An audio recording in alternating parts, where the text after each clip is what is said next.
¿Qué tal? Las declaraciones de Yolanda Díaz, Ione Belarra o Alberto Garzón sitúan a España de nuevo en el nivel de una república bananera de tercera y en el lumpen absoluto de la política internacional. España se convierte, gracias a ese batiburrillo de ultraizquierdistas cutres que pueblan nuestro gobierno, en una especie de outsider de la política internacional, al nivel de un país africano o de la Venezuela del payaso de Nicolás Maduro. Si ya no pintábamos nada, ahora pintamos menos. Sánchez está siendo absolutamente ignorado en las conversaciones de los principales dirigentes internacionales. Va mendigando llamadas y esta tarde parece que le ha cogido el teléfono el presidente de Egipto, que no sabemos si lo ha hecho por equivocación o no. La nota de la Embajada de Israel denunciando las acusaciones de los ministros podemitas de Sánchez molestó a Sánchez, lo cual indica que era necesaria y buena. En las horas siguientes, los gestos de buena voluntad de la Embajada de Israel en Madrid para rebajar la tensión han sido devueltos por Ione Belarra acusando a Israel de estar cometiendo un exterminio. Probablemente Ione Belarra tiene problemas de comprensión lectora, no sabe ni de lo que habla y está al mismo nivel intelectual, pues por ejemplo de esa manifestante pro-palestina de Madrid, española, por supuesto ella, que el domingo en plena manifestación era incapaz de situar en el mapa a Cisjordania y a Gaza, y atención, que estaba convencida de que Israel, dijo, también era un país musulmán. Bueno, tal cual, se quedó tan pancha. Eso sí, gritaba desaforada contra Israel, mientras al lado se veía a unos tipos gritar Allahu Akbar, en Madrid. En fin, que esta chica podría ser como Belarra o Montero en unos años ministra del gobierno de España, con Pedro Sánchez. La izquierda española es un atraso, y también en esta cuestión se ha quedado en el siglo pasado, como en tantas otras cuestiones, a años luz de la izquierda europea. Se llaman progresistas, pero son unos carcas, unos retrógrados y unos reaccionarios. Yolanda Díaz, que no sabe hablar, Ione Belarra, ¿qué les puedo decir? O ese chupóptero político llamado Alberto Garzón, ministros ellos que no sabemos qué hacen a diario, pero que seguimos pagándoles, usted y yo, el sueldo todos los meses, andan estos días echándole carnaza barata a sus bases votantes violentas, atrasadas y ultras. De manera que para hacerse el más izquierdista de todos y sobre todo para no perder ni un solo voto de su investidura, de ese gallinero llamado Sumar, Pedro Sánchez permite que los ministros del gobierno de España insulten a Israel presidiendo la Unión Europea. La izquierda española muestra un antisemitismo que no lo superaría Adolfo Hitler o Heinrich Himmler, el jefe de las SS. Pero no ha de extrañar. Es un pago más que hacemos estos días para que el felón de la Moncloa sea investido. Un pago más, como la foto de la vergüenza con la proetarra Merche Aizpurúa el viernes pasado en el Congreso, en pleno puente. Hay que ser cobarde para hacerlo en pleno puente, mientras sus cachorros de Sortu organizaban, por ejemplo, en un instituto público de Eibar, dependiente del gobierno vasco donde está el PSOE, un tiro al facha con piedras, al más puro estilo de la intifada palestina, para protestar contra el 12 de octubre. La reunión de Sánchez con Aizpurúa ha provocado la euforia de Arnaldo Otegi, calificándolo como hito. En estos días, precisamente, estamos conociendo más detalles del pasado criminal de Arnaldo Otegi en ETA, que incluye, según se ha publicado, la comisión de varios secuestros más de los que ya conocíamos y la orden de asesinar en 1980 al político de la UCD, Juan de Dios Doval. En este contexto, la entrevista de Pedro Sánchez con Merche Aizpurúa y la euforia de Arnaldo Otegi dan más asco, si cabe, y más pensando en que la persona que acompañaba a Aizpurúa es un íntimo amigo del etarra que asesinó al socialista Buesa. ¿Se puede ser más miserable solo por seguir viviendo él y Begoña con las niñas en la Moncloa? Sánchez es una moral, un tipo sin reglas. Quizá pudo Sánchez, en todo caso, tener al final un detalle: sacudirse la mano tras dársela a la portavoz de Bildu, como hizo aquel día en plena calle, lo recordarán, en que su inconsciente le traicionó y, mostrando su verdadero ser, se sacudió la mano tras dársela a una mujer negra y a su hijo. Quizá no lo hizo porque sabe Sánchez, incluso Sánchez, que de haber hecho eso con Merche Aizpurúa, su mano se hubiera encontrado llena de sangre. Bienvenidos a La Antorcha. Bueno, yo ahí en La Antorcha con Segundo Sanz, ¿qué tal? Un placer estar aquí contigo. Y Patricia Sanz, ¿qué tal? ¿Cómo estás, Patricia? ¿Qué tal? Muy bien, encantada de estar aquí. Ahora hablaremos también de si el conflicto diplomático que se cierne sobre España e Israel por las declaraciones del ministro o de los ministros de Podemos afectan también a las cuestiones económicas o los intereses de España en Israel, ¿no? Pero antes que nada, claro, el asunto es el siguiente. En el panorama de socios preferentes que tiene el gobierno, pues claro, no solo está Puigdemont, no solo están los golpistas, no solo está, por supuesto, Bildu y Otegi, sino que está también Sumar, con sus 31 diputados, y de esos 31, además, Yolanda Díaz solamente controla 10, es decir, 21 son del resto, ¿no? Y están todos peleados. Y nos hemos encontrado estos días con las declaraciones de ministras como Ione Belarra, como Alberto Garzón, calificando de genocidio y de crímenes de guerra lo que está haciendo Israel en Gaza, y eso motivó ayer esa nota de protesta de la Embajada de Israel, acusando después el Ministerio Español de Asuntos Exteriores a la Embajada de falsedades. Bueno, la situación, claro, Pedro Sánchez, lo lógico sería, Patricia, que le dijera a sus ministros: esta es la posición del Gobierno de España, y a partir de aquí nadie dice nada que no esté en esto. De hecho, es muy curioso, ¿no? Como indicas, porque incluso después de que Ione Belarra hiciese esas declaraciones, que saliese al paso la Embajada de Israel en España, sin citarla literalmente, pero todo el mundo sabíamos que se refería a ella, e incluso después Ione Belarra volvió a volcar un tuit en redes sociales reafirmando su posición. Bueno, pues es curioso porque incluso en una entrevista que creo que dio a Catalunya Radio, decía que ella sí que hablaba en nombre del Gobierno y de su partido. Y claro, por otro lado tenemos al Ejecutivo de Pedro Sánchez diciendo que cada político es libre de expresarse libremente. Oiga, pues no, el Gobierno, cuando está conformado por una pluralidad de partidos políticos que piensan diferente, tiene un deber que le trasciende, como son los asuntos exteriores, ¿no? La alta representación del Estado corresponde al Rey y los asuntos exteriores corresponde al Ejecutivo, al Gobierno, en este caso a Pedro Sánchez, máxime cuando en este caso es el Partido Socialista Español el que se encarga, ¿no?, de esos asuntos exteriores. Por tanto, yo creo que es muy grave que en este sentido, en una cuestión como es bueno, pues una relación diplomática, que se dé, que un miembro del Gobierno quiera tomársela de forma unilateral, porque no solo está España, sino que también como miembro Estado de la Unión Europea está la Unión Europea para claro, este tipo de presidente además la Unión cuestiones. Europea este semestre justamente además. Claro, el problema para Pedro Sánchez es que no puede, ¿no? Segundo, no puede poner orden, porque esa amalgama de gente y de grupos que son Sumar han encontrado además en esta cuestión del Palestina y de Gaza, bueno, pues un asunto en el que hincar y ganar adeptos, ¿no? Y Sánchez no puede decirles aquí la posición es la que yo digo. Claro, no, Sánchez tiene que tragar, escuchar a Ione Belarra, que además de lo del genocidio que tú comentas, a la hora de referirse a Hamás, en lugar de llamarle grupo terrorista, ella le llama facciones armadas palestinas. O sea, para ella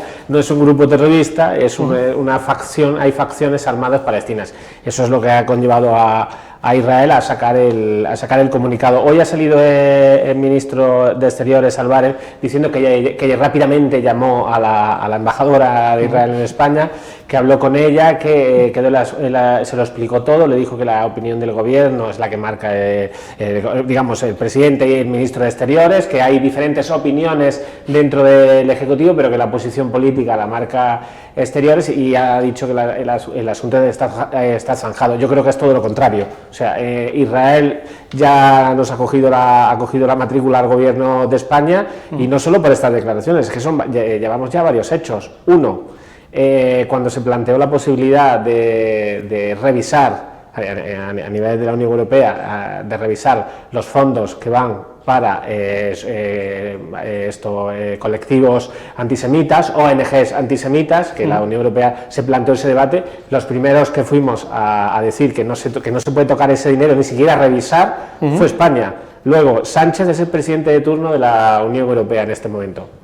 No se ha puesto en contacto con el primer ministro israelí, con Benjamín Netanyahu. O sea, Sánchez no ha hablado tampoco con ningún otro miembro del gobierno de Israel. Es que son varios los gestos. Intenta hacer equilibrios para no enfadar tampoco, no solo ni a Sumar, sino a buena parte de su votante de izquierdas y al propio votante del PSOE y de todos esos grupos intenta hacer equilibrios, básicamente porque con que pierda, con que le salga rara uno solo de Podemos o de Sumar o de alguno de estos, la investidura, por mucho incluso aunque alcanzara el acuerdo con Puigdemont, se le viene abajo.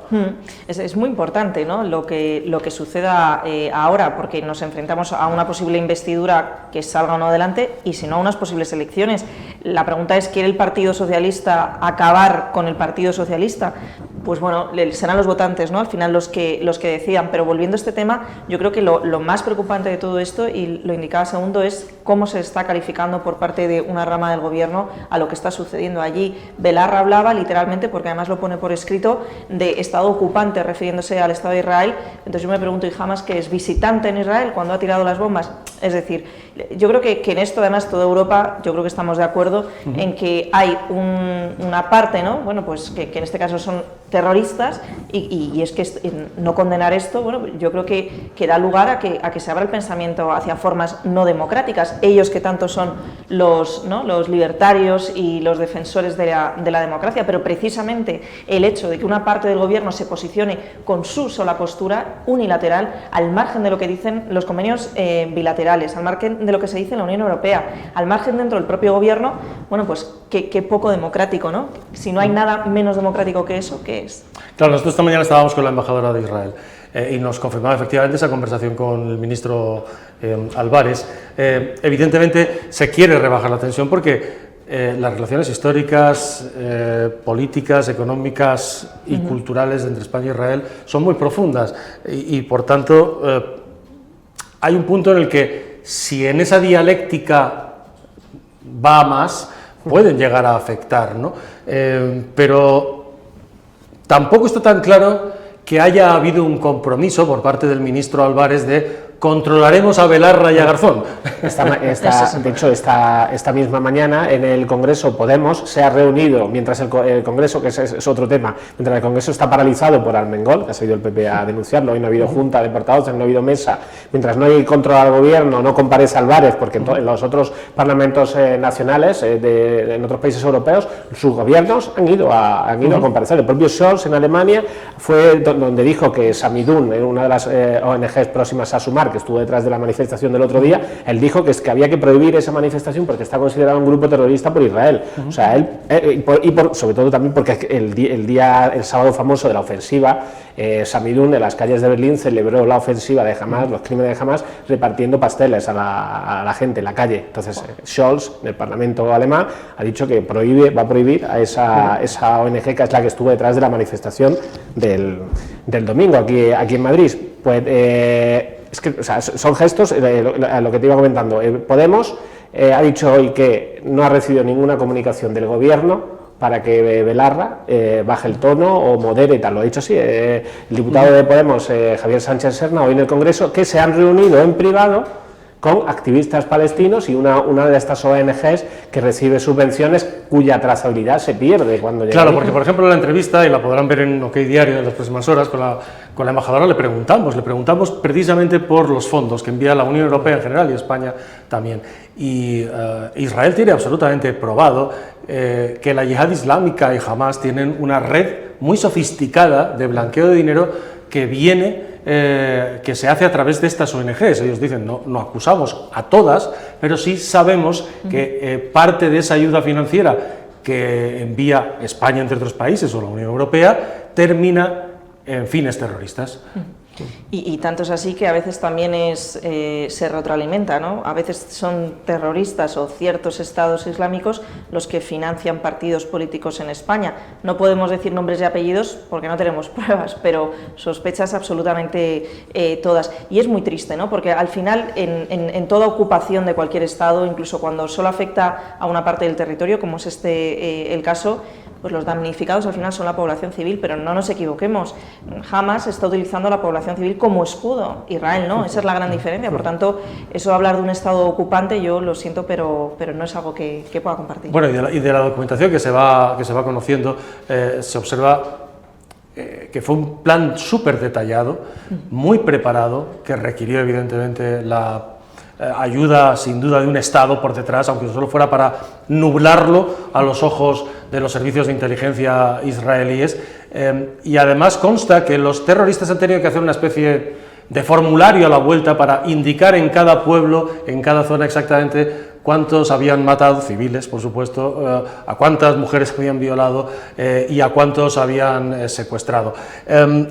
Tú has publicado estos días, por ejemplo, lo de la tesis de Hanna Yalul, que es la jefa de política internacional del Partido Socialista, ¿no? Y que es un canto, sin duda,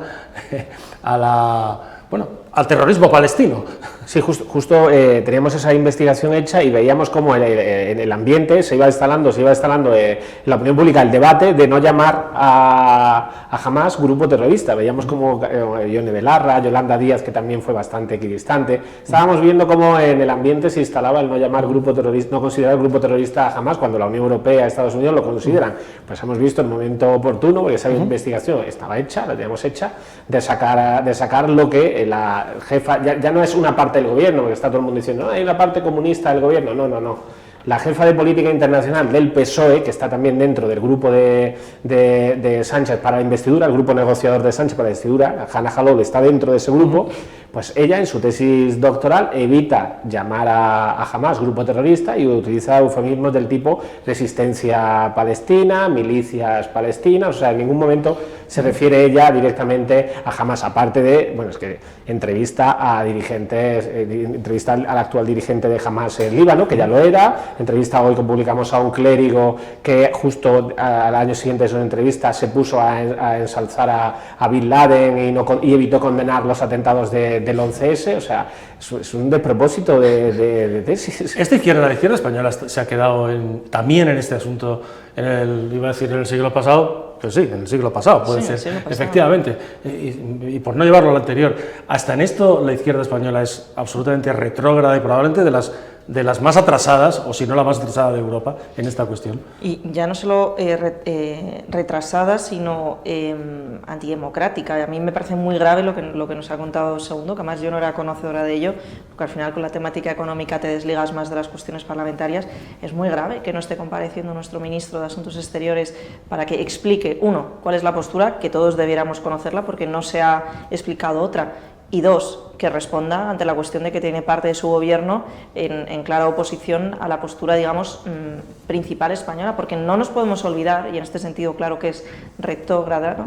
que cualquier cambio de postura internacional es algo que se ha de debatir internamente, es decir, con el principal partido de la oposición, y se da por hecho que dentro del gobierno la opinión debe ser siempre unánime. Por tanto, es muy grave esto de que no estén compareciendo en el Parlamento, ¿no? en la Cámara Baja. No obstante, no me sorprende, porque viendo lo que pasó, acordaros con el tema de los pinganillos hace poco, que aplicaron una ley antes de aprobarla, es decir, eso es un golpe de Estado, y se puede decir, esa es la definición, pues lo de hoy es similar. Cerrar, esto puede y no puede, ¿no? Porque el Tribunal Constitucional está absolutamente tomado por el presidente del gobierno, Pedro Sánchez, pero en unas circunstancias normales esta anomalía probablemente, y no sé, corrígeme si ha pasado ya, porque quizás a lo mejor algún grupo parlamentario lo haya denunciado, pero esta anomalía es digna de presentar un recurso en el Tribunal Constitucional. Sí, bueno, no va mal encaminada Patricia, porque hoy mismo dirigentes del Partido Popular, el grupo parlamentario, en los pasillos del Congreso nos decían,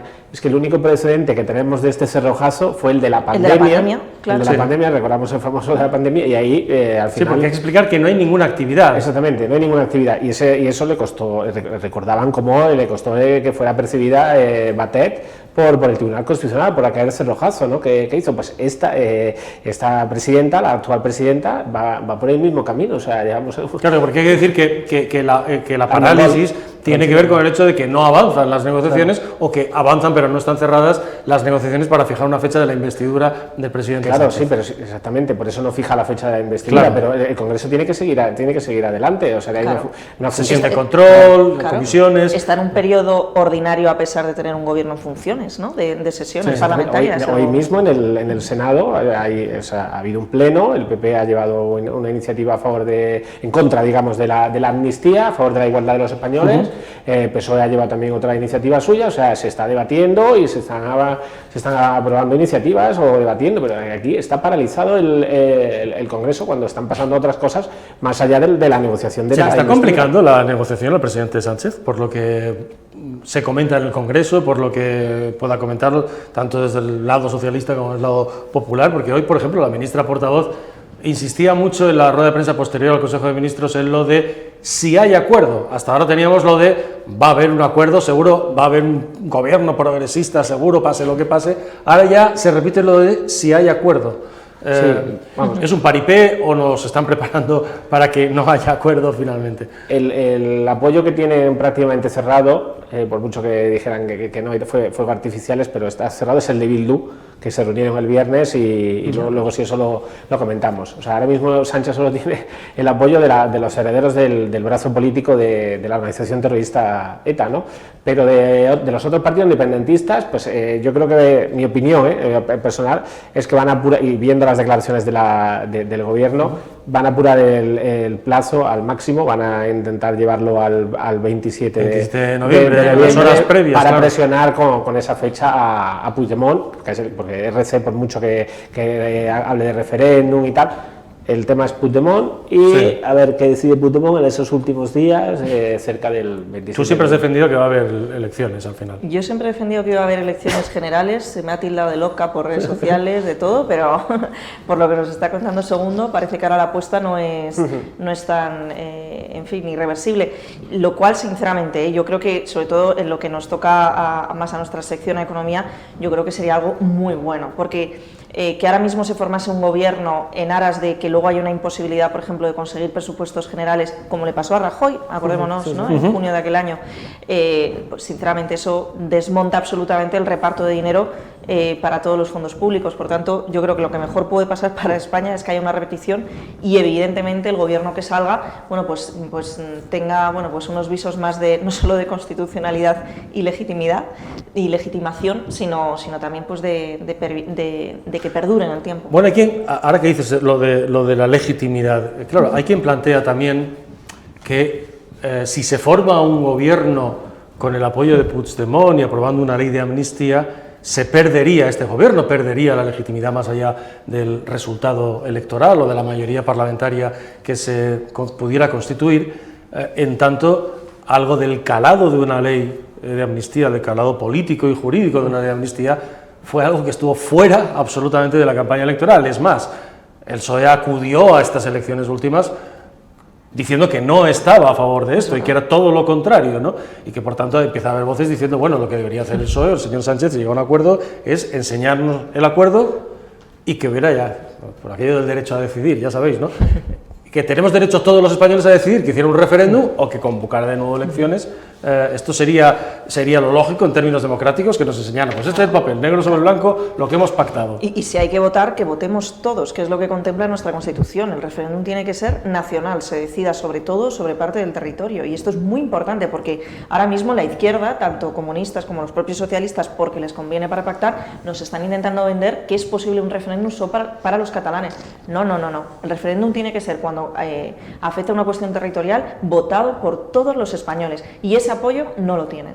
No, y es verdad lo que comentas tú en términos de legitimidad. Es que el problema está en que ya lo ha hecho. O sea, es verdad que la amnistía ahora es más grave, pero en la anterior legislatura Sánchez ocultó los pactos con Bildu, que eran los pactos para acercamiento de presos de ETA a cambio de la votación de los presupuestos. O sea, Bildu en la anterior legislatura se convirtió en un socio clave del gobierno y eso lo ocultaron, no fueron a las elecciones sin decir que iban a pactar con Bildu, las famosas frases que ahora le sacan también a Sánchez. ¿Qué pasa? Que ahora, claro, es que ahora ya se ha hecho la foto, pero antes negociaban pues entre bambalinas, ¿no? detrás de la puerta. Pero fíjate, y perdóname que te interrumpa, lo negociaron de forma oculta, efectivamente, lo escondieron a todos los españoles, pero bueno, en cierto modo, y eso hay que respetarlo porque es democracia, los votantes socialistas revalidaron esos acuerdos ocultos en las pasadas elecciones generales. Es decir, a los votantes socialistas les ha dado igual que su presidente, que su candidato, todavía presidente en funciones, pues validara esos pactos y fuese a gobernar con quien dijo que no iba a hacerlo.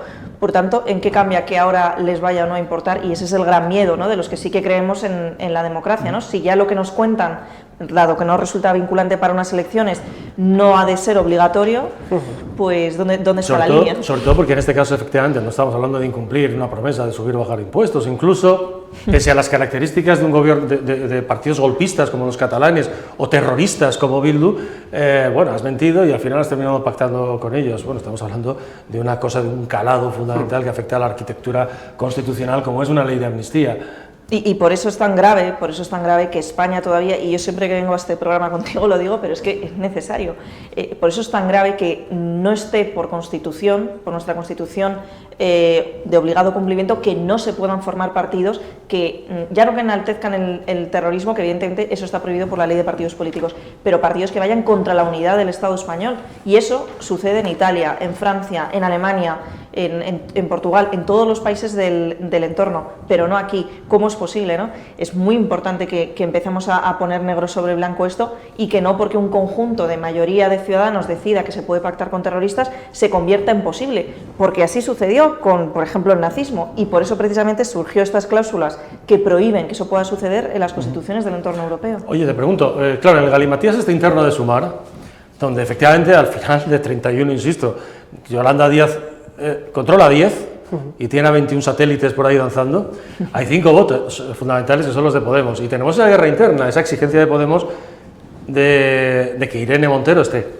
Te pregunto, esto de calentar el ambiente y de complicarle al presidente Sánchez, objetivamente, porque un problema diplomático con Israel al final es un problema que tiene que asumir, ¿no?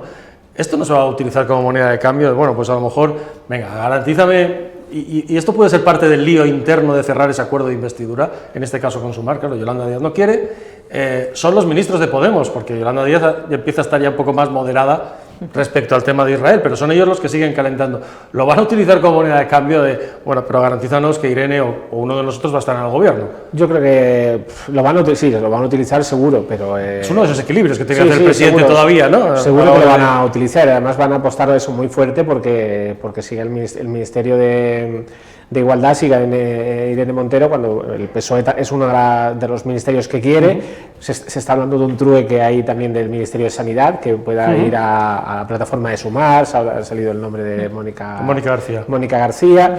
Lo van a utilizar seguro. Otra cosa es que estén dispuestos a ir hasta el final, que seguro que no. Lo que pasa es que todas esas quinielas, claro, probablemente se salvaría el nombre de Nacho Álvarez por Podemos. Ya veríamos si el de Yone Belarra, pero claro, Mónica García no es Podemos, no es del club de amigos de Pablo Iglesias e Irene Montero. Pero no van a ir hasta el final. Ada Colau es Comuns, que tampoco es Podemos, exactamente. No van a forzar una repetición electoral, porque es que tenemos a PAM ahí, unas oposiciones. Porque desaparece. Porque entonces que se va a PAM a hacer oposiciones, entonces ¿qué hacemos? Bueno, claro, hemos visto las imágenes del encuentro, de ese encuentro que, como ha descrito el propio Arnaldo Otegi, presumiendo es un hito, ha dicho, ¿no? Las imágenes del encuentro de Merche Aizpurúa con el presidente Sánchez, que lo hicieron un viernes, no, ya llegó el fin de semana, nos olvidamos todos. En puente. Y en puente, en pleno puente, claro, además, el viernes que era de puente, además. ¿Qué sentisteis viendo esa imagen? Pues, o sea, es un hecho que no tiene precedente, porque impresiona, porque es la primera vez que un presidente del gobierno se sienta a darle la mano a los herederos del brazo político de ETA, ¿no? O sea, a Batasuna, a mí me venía la imagen de Zapatero cuando estuvo negociando el fin de la actividad armada de ETA, pues como mandaba emisarios, las figuras de Eguiguren, las figuras de Otegi. Pachi López tuvo alguna reunión con ellos. Eguiguren y Otegi, que fueron los que lo gestionaron. O sea, se tapaban, digamos que al menos se tapaban, pero es que esto ya no se tapa, o sea, no tiene ningún escrúpulo este presidente del gobierno, no tiene ningún principio, es una cosa, pues que no, es una cosa de una persona más. Hay que decir que la persona que está al lado, que es un senador de Bildu, es amigo íntimo de uno de los terroristas que asesinó al socialista Buesa. A mí me recordó esta imagen a algo que también hemos visto todos, no es algo que nos estemos inventando, de cuando esta señora ayudaba a los etarras cobardes que se tapaban la cara en esos comunicados, ¿no?, con sus exigencias. Ella era la que les colocaba los papelitos, además de luego tener otras tantas funciones, vía mundo del periodismo, también a través de señalar a las personas que luego había que matar.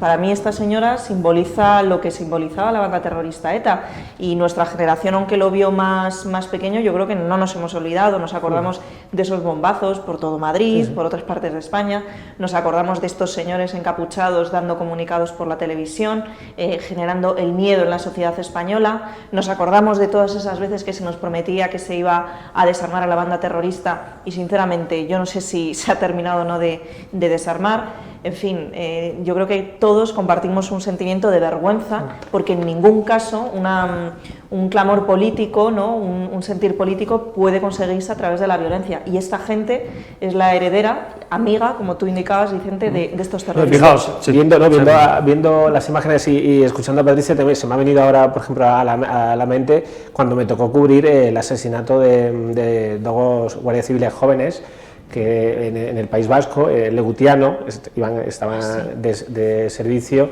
y me tocó cubrir el funeral que hubo en la Academia de la Guardia Civil Duque de Ahumada, ¿no? Ahí en Valdemoro. O sea, fue impresionante, se me pone el vello de punta, y ver ahora estas imágenes, pues tiene lo suyo, ¿no? Fijaos, porque por ejemplo, claro, esto fue el viernes por la mañana, y a esa misma hora, ¿sabéis lo que ocurría, por ejemplo, en un instituto de Eibar? Pues ocurría esto que van a ver ustedes, organizado por una asociación estudiantil. Ya saben ustedes que el mundo de ETA, y sigue siendo el mundo de ETA, tiene absolutamente copado socialmente, de arriba a abajo, desde los 100 años hasta los 0 años de vida, cualquier punto de la vida social, educativa, cultural, política del País Vasco y de Navarra. Bueno, esto es un tiro al facha que organizó una asociación llamada ACAGI, que es una asociación de sortu en institutos de secundaria del País Vasco. Se organizó el día 13 precisamente porque el motivo, y se organizó dentro, esas son las instalaciones del propio instituto, del Instituto Zuloaga, jardinera de Eibar.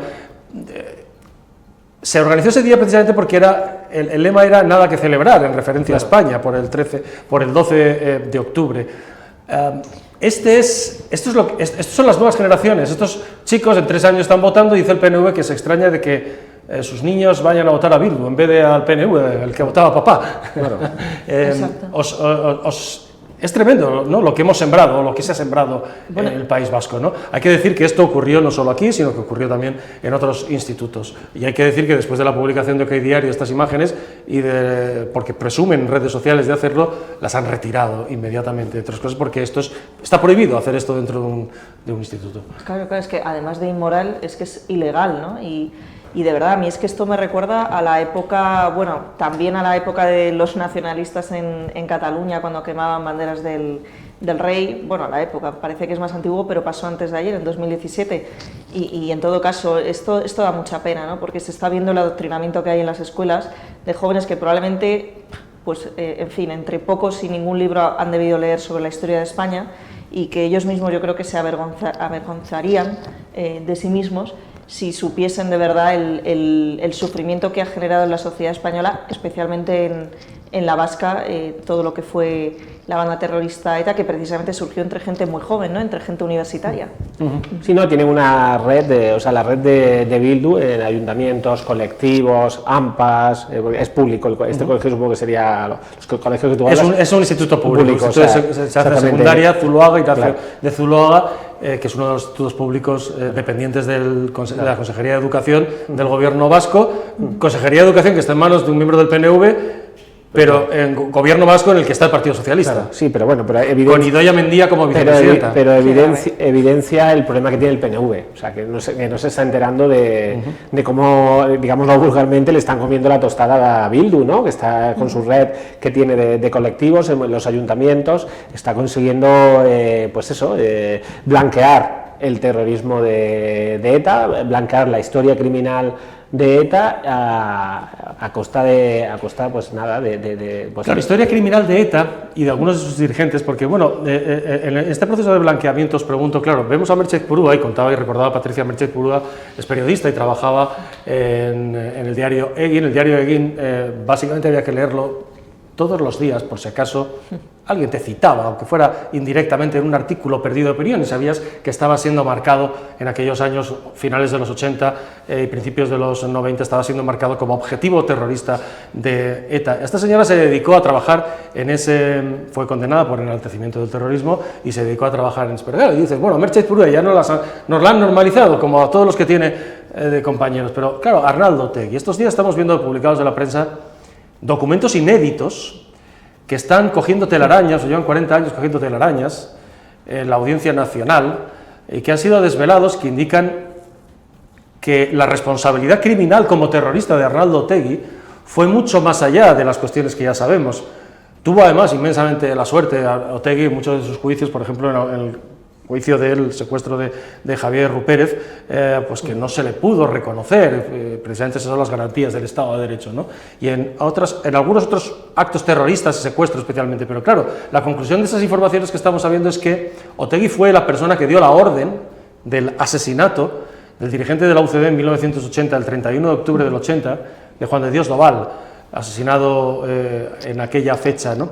Y que además estuvo detrás en la organización y planificación y participación directa de algunos de los secuestros que no se conocía. Es decir, lo que estamos desvelando es que Otegi tiene un pasado criminal en ETA mucho mayor de lo que pensábamos. Sí, no, lo estamos viendo, o sea, cómo ordenaba, cómo formaba parte de secuestros, o sea, porque el de Ruy Pérez, sí, yo sí, el Javier Ruy Pérez también, y algún otro, claro. y participó directamente, según la documentación que se está desvelando ahora, en el secuestro de algún otro industrial del País Vasco. Que hasta ahora no se conocía. Pues nada, este es el interlocutor de Pedro Sánchez, ¿no? Para seguir en la Moncloa, incluso se habla de eso, digamos, hay un intercambio de cromos, incluso para que Otegi pueda ser lehendakari, o sea, las elecciones de la primavera del próximo año, ¿no? Es que está ahí, o sea, está ahí la historia. Ese es el dilema que tendrá el PSOE cuando lleguen las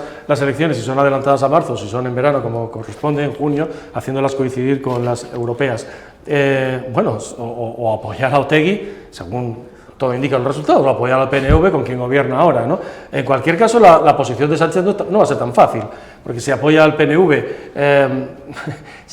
o apoya a Bildu, se le rompe el bloque en Madrid, y cualquiera que presentara una moción de censura podría encontrar la abstención o el apoyo a esa moción de censura a su gobierno, no es fácil. Eso es, y por eso yo tengo la conclusión, y lo llevo diciendo muchos meses, de que precisamente si Pedro Sánchez, por obra y arte de magia, a costa de todos los españoles, consigue formar un gobierno el próximo 27 de noviembre, pues probablemente se le rompa antes del próximo verano, porque además sería muy gracioso, ¿no? Porque saldría por última vez de la política de primer plano de la misma forma que entró, a través de una moción de censura, en este caso puesta por antiguos terroristas. Bueno, en fin, estas son la idiosincrasia española, y lo que es muy grave de todo esto, ¿no? Ahora que hablamos de Otegi, ¿está dispuesto el votante socialista a volver a revalidar su apoyo a Pedro Sánchez vistas las negociaciones de estas semanas? Pues si lo está, yo me cambio de país, desde luego. Es un equilibrista Pedro Sánchez, que si en la cuestión palestina, los de Podemos, Sumar, Puigdemont, bueno, pero tiene una capacidad de equilibrio. No tiene principios, entonces. Juega sin reglas, y eso es fácil, así es fácil, ¿no? Claro. La foto con Merchez Purúa nos adelanta, yo no sé si una foto, o cuanto menos una conversación telefónica con Puigdemont, como parece está exigiendo. Bueno, a Junqueras ya le ha llamado, yo creo que al final vamos a ver la foto, a lo mejor ya le ha llamado, y a Puigdemont, pues vamos a ver, no sé si de él o de algún otro miembro de su gobierno, ¿no? Sí, pero vamos, que si ya se ha hecho la foto con... Da igual. O sea, Puigdemont es un golpista, pero Puigdemont fue el representante del Estado en Cataluña. Claro, es que en este caso tendría que ir de nuevo él, como hizo Yolanda Díaz, que ya sería, si me permiten ustedes la expresión, bajarse los pantalones, pero eso enormemente a verle allí. Eso veremos si ocurre, pero que nos normalicen una conversación telefónica con Puigdemont. No, esos son especialistas, te montan algún acto, alguna coincidencia en el Parlamento, allí en el Parlamento en Bruselas o en Estrasburgo, una coincidencia en un pasillo, dándose la... Anda, que pasaba por aquí. Pasaba por aquí tal, y... Sí, eso se hace mucho en la vida parlamentaria.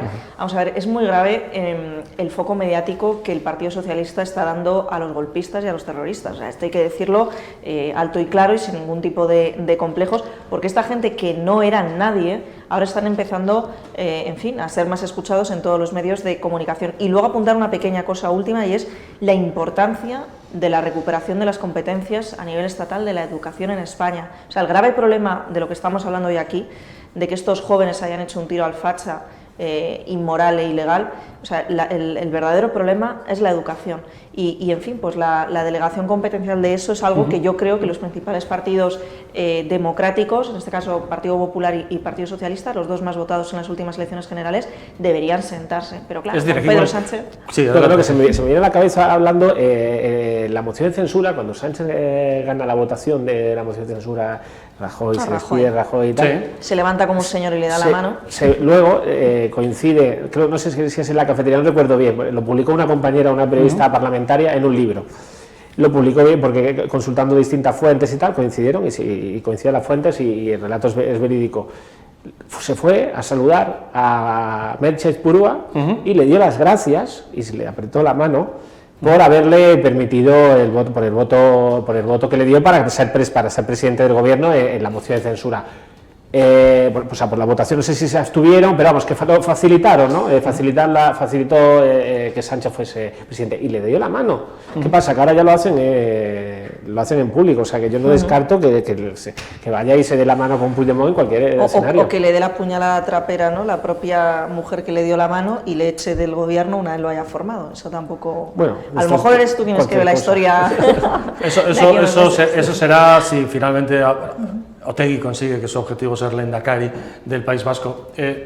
Fijaos, decíamos antes, Otegi, la persona que según esos documentos de la instrucción y declaraciones policiales de los terroristas que participaron en el asesinato de Juan de Dios Doval el 31 de octubre de 1980, les cuento, personalmente yo conozco a su hijo, tenía 5 años entonces, Juan de, y su hermana pues, y él han tenido como la viuda de Juan de Dios Doval, que ya murió, que ya falleció, que vivir toda la vida con esto. Ellos siempre cuentan que cuando llega octubre, cuando llega el 31 de octubre, pues llega el momento de recordar aquello y que es inevitable, han pasado tantísimos años, pues fijaos, 23 años, ¿no?, de aquello. El otro día se enteraron, por esta información periodística, que Arnaldo Otegi, el que puede ser Lehendakari del País Vasco, gracias al PSOE, es la persona que ordenó el asesinato de su padre, según confesó el autor material de aquel hecho. Esto es durísimo, es muy duro para una familia, ¿no?, para unos hijos que han vivido toda su vida sin su padre y cuyo recuerdo es el que es, ¿no? Tiene que ser terrible, tiene que ser terrible. Mira, yo recuerdo una época universitaria que estuve muy unida, además de forma, o sea, sin ningún tipo de pago a cambio, de colaboración ni de nada, asociaciones de víctimas del terrorismo, gente que incluso colateralmente había sufrido de los actos terroristas, y realmente es que, habiendo conocido a tantas y tantas personas afectadas, más allá de del casi millar de asesinados, pues es una vergüenza lo que estamos viviendo actualmente. Y también la pena es que toda esta gente más joven que ha hecho lo del tiro al facha, pues probablemente no lo haya vivido porque no había nacido ni siquiera entonces. Y bueno, no creo que no son conscientes de la gravedad de lo que supone apoyar a esta gente. Apoyar que este individuo, al que veíamos ahí en esas imágenes, vaya a ser el próximo Lehendakari del País Vasco. Qué duro para tantísimas personas víctimas del terrorismo y las decenas de miles que tuvieron que exiliarse y que siguen exiliados del País Vasco. Sí, muchas de esas personas que todavía son víctimas de los crímenes que están sin resolver, ¿no? Yo creo que hay mucho, esto de Otegi, yo cuando lo he visto digo, pues se tiene que trabajar más, que no haya tantas trabas en la Audiencia Nacional para investigar los crímenes, que se intente apretar más a los terroristas que saben de... Que no tenga que venir la Comisión Europea para investigarlo, porque que eso ya es... Sí. Un tal Arnaldo Otegi, dijo el terrorista que asesinó a Juan de Dios Doval el 31 de octubre de 1980, un tal Arnaldo Otegi me dio la orden de asesinarle. Esos documentos están, y esa investigación está, esas declaraciones ante la policía y la Guardia Civil de aquellos terroristas están, y el que va a estar, gracias al PSOE, la Lehendakaritza, 43 años después de aquello, es el propio Arnaldo Otegi, con el apoyo del Partido Socialista. Así se escribe la historia. Probablemente lo que decía Patricia es lo cierto. La reforma constitucional que tantas veces se piensa, ¿no?, para favorecer de nuevo a los nacionalistas y al independentismo, lo que debería ser es un paso adelante para recuperar cuanto menos las competencias de educación y que no viéramos imágenes tan lamentables como estas en generaciones ya tan jóvenes, porque estos chicos tienen 15 años... No tienen ni derecho al voto. No tienen ni derecho al voto, han nacido después del 2000 incluso y no han vivido nada de todo esto más que completamente adoctrinados por el PNV en sus icastolas. Gracias a los dos. Un placer. Por vernos. Muchas hasta gracias. la próxima, Sanz y Sanz. Que habéis coincidido aquí, ¿no? Sí, yo creo que lo hacemos a posta. Os aseguro que no, que ha sido casualidad. Pero bueno, gracias a los dos. Gracias, Patricia. Gracias a ti, Gracias también Gracias. a ustedes por vernos.